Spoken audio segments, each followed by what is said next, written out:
Hello guys, welcome to my channel the medical sensei. आज का अपना टॉपिक है AETCOM 2.3 health care as a right.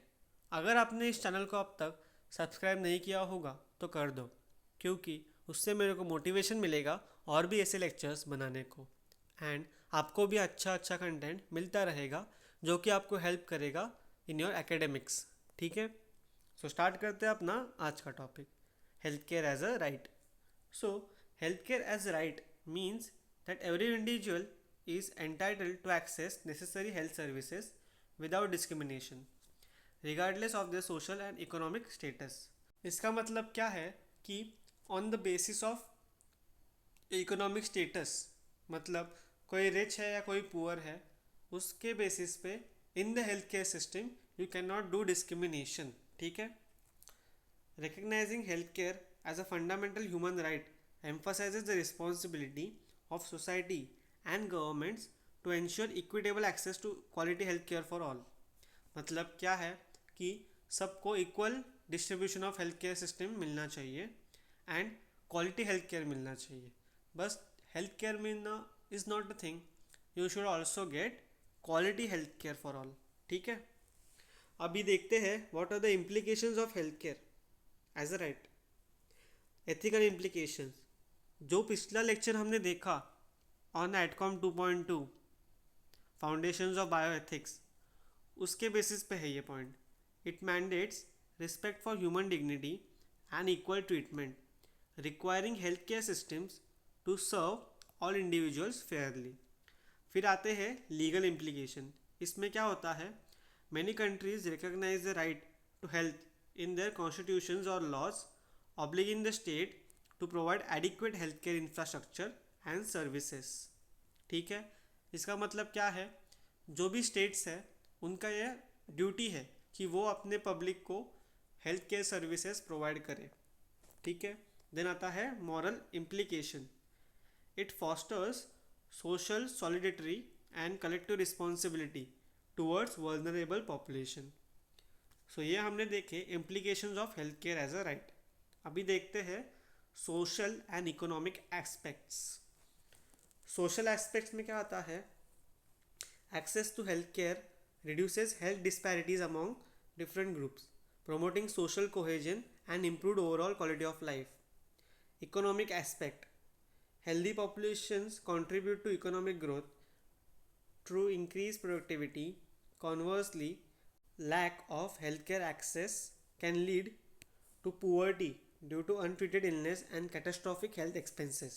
ठीक है, इसके बाद investment in public health, ensuring healthcare as a right encourages government investment in preventive care, education and infrastructure. जैसे कि आपने देखा होगा अभी इंडिया में बहुत सारे नेशनल लेवल पे प्रोग्राम होते हैं, national TB elimination program, NVBDCP, NTEP, NLEP, ये सब। ठीक है, सो इन पे आपने को ध्यान रखना है। सो ये होता है investment in public health by the government. अभी देखते हैं missing links and barriers. Resource limitation, funding कम है, प्रोफेशनल्स हेल्थ केयर प्रोफेशनल्स कम है, फैसिलिटीज़ कम है, this all are the resource limitations. Then आते हैं geographical barriers. Rural and remote areas often face lack of access to quality health care. जो भी रूरल रीजन में रहते हैं उनको क्वालिटी हेल्थ केयर एक्सेस नहीं हो पाता। Then social inequalities, discrimination based on gender, caste, ethnicity और सोशो इकोनॉमिक स्टेटस, ये तो अपने को पता है।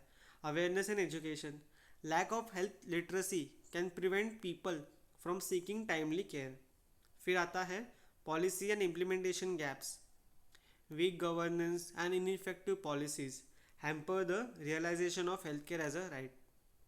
ठीक है, सो आगे बढ़ते हैं एंड देखते हैं what are the implications for doctors. सबसे पहला advocacy role. Doctors have the ethical duty to advocate for patients right to health care and highlight systemic issues. मतलब सिस्टम में जो भी इश्यूज है वो डॉक्टर अपने बोर्ड्स को कंप्लेंट प्रोवाइड करते हैं एंड उसके बेसिस पे चेंजेस होते हैं, जिससे जनरल पब्लिक को हेल्थ केयर डिलीवरी में फ़ायदा होता है। सिंपल है।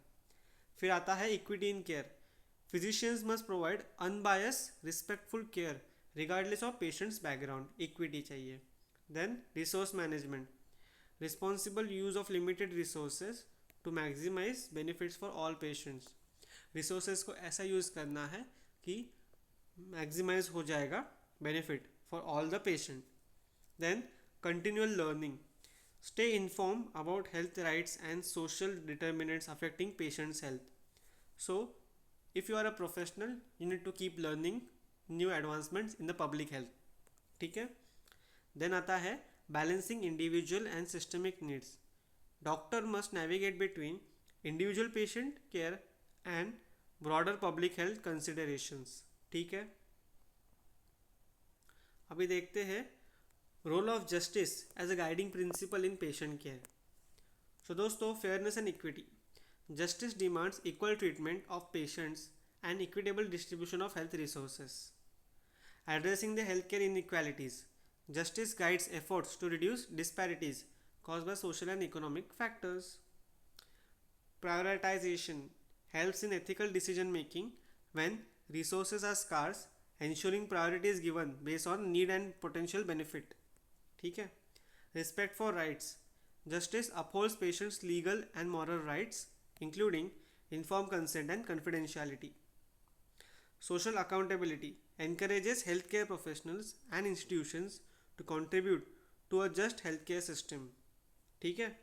सो क्या क्या रोल है जस्टिस का? Fairness and equity, addressing health inequalities, prioritisation, respect for rights and social accountability.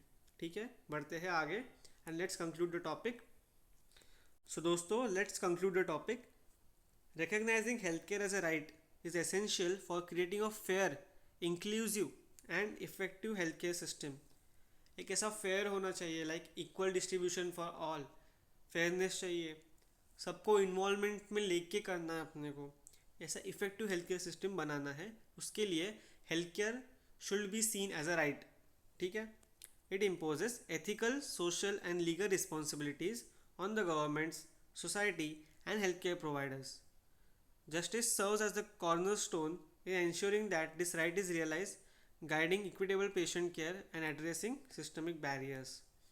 So दोस्तों, this was all about ATCOM 2.3 Healthcare as a Right. जितना भी मैंने आज आपको सिखाया है एंड जो पहला वाला ATCOM सिखाया ATCOM 2.2, ये दोनों को मिक्स करके आपका एक अच्छा यूनिवर्सिटी आंसर तैयार हो जाएगा. सो दोस्तों, अगर आपको वीडियो पसंद आया होगा तो वीडियो को लाइक ज़रूर कीजिए एंड जितना हो सके उतने लोगों तक इस वीडियो को पहुंचाइए. उससे मेरे को मोटिवेशन मिलेगा और भी ऐसे लेक्चर्स बनाने को एंड आपको भी अच्छा कंटेंट मिलता रहेगा. And for university point of view एक बात बताना रहेगा कि अगर आपको कोई भी क्वेश्चन आता है ना इसमें से, देन आपको क्या करना है, बिफोर एग्ज़ाम जितने भी हेडिंग्स है इसमें वो हेडिंग्स याद करके जाने हैं. एटलीस्ट आपको हेडिंग्स याद होंगे तो आप एक एक paragraph for all the headings लिख सकते हो. ठीक है, ये ट्रिक मैंने भी यूज़ की थी, मेरे को बहुत फ़ायदा मिला है. अच्छा एटकॉम का आंसर मैं पेपर में लिख के आया हूँ. ठीक है. सो अगर आपको वीडियो पसंद आया है एंड कोई भी डाउट होगा तो कमेंट सेक्शन में ज़रूर बताइए, मैं आपका डाउट ज़रूर सॉल्व करूँगा. ठीक है. सो मिलते हैं हम अगले लेक्चर में. Thank you.